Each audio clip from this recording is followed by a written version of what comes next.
In his book, The Grift, Clay Cane details the history of how Black conservatives have thrown Black people under the bus to get ahead personally. From Black Republicans like Isaiah Montgomery and Booker T. Washington to modern Black Republicans like Clarence Thomas, Clay Cane makes the case that the modern Black Republican is likely, if not assuredly, a grifter, a person who is doing that which is politically expedient rather than doing what is right, doing whatever they need. I didn't mean to speed it up right there. I don't like this angle. I don't like it either. I don't like it. I was going to say the exact same thing. I don't, even if it may be true, I don't like it. And I don't think it's true. I don't think it's true. I think most Black conservatives are, and they just think that, either they're conservative for religious reasons or for individual reasons, but I don't think they're like trying to scam somebody or like, this is like reading in too much negativity into the average Black, conservative.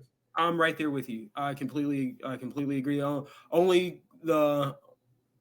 that's exactly what I was going to say. Ironically, you paused it right there because I was just like, I don't like that angle. I don't like the angle either. I will say with Clarence Thomas, I agree.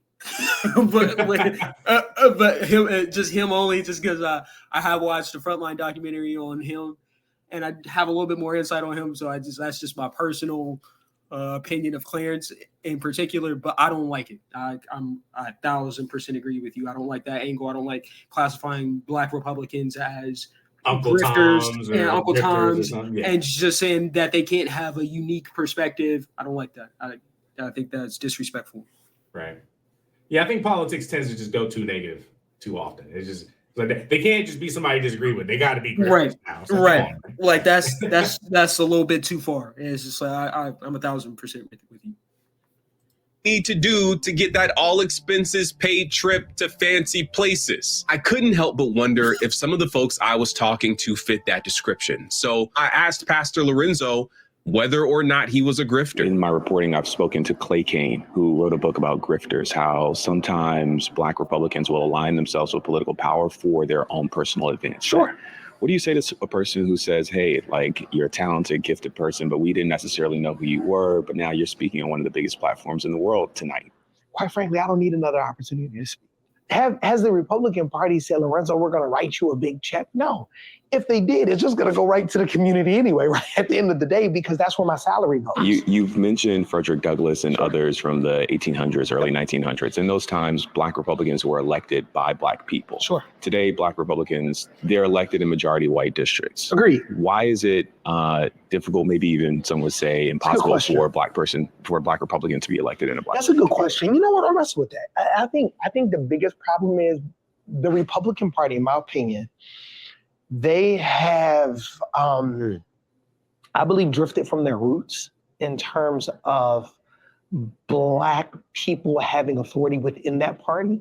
I don't believe the Republican Party has learned well how to support financially those who are Black Republicans that want to come out the closet. I equate it to being gay back in the 50s or 60s, right? Or even 70s. You didn't come out the closet then. Like the movie Philadelphia, right? Because you could be ostracized. So it is with being a Black conservative. We have been, the Lord has blessed our church. He's been very kind to us to really serve our community. However, me just having President Trump at our church, if I could play the voicemail, sir, these are the ones I haven't had time to delete. If I could send you the emails where it's like, really? I mean, people that I thought loved me, they're like, calling me everything but a child of God. I'm like, hold on for a second. Can we have a conversation? Why are you like, how has that made you feel?